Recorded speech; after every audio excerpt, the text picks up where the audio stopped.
This PowerPoint is about geometric reasoning.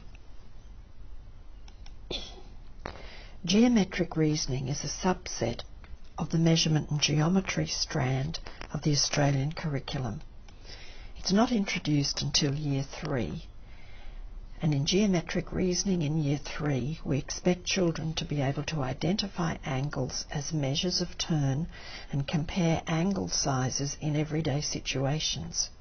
For example, opening doors partially and fully and comparing the size of the angles created, and recognising that analogue clocks use the turning of arms to indicate time, so we can compare the size of angles between the arms for familiar times.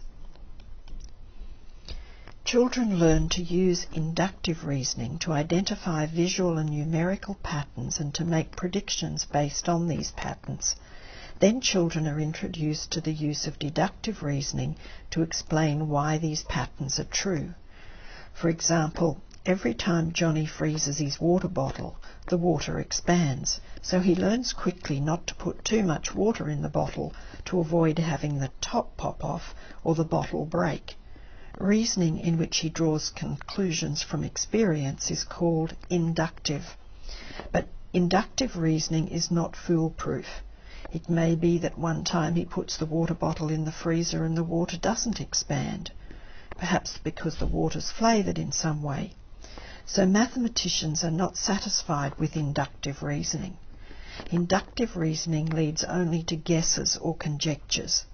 A conjecture becomes a mathematical fact or a theorem only if someone shows that it's the conclusion of deductive reasoning.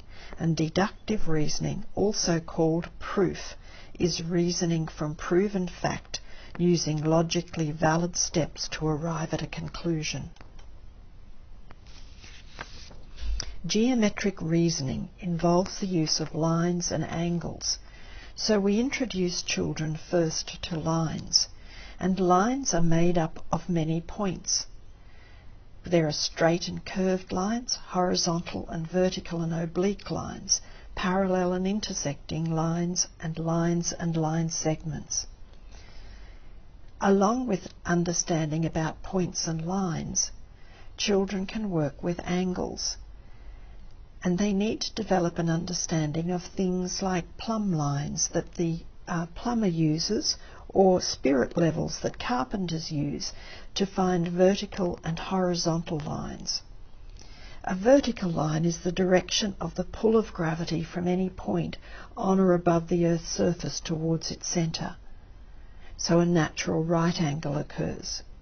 Of course, remember, you can't draw vertical lines because they're not on paper responding to the direction of the pull of gravity. We can only represent vertical lines. We represent them. We can't make them.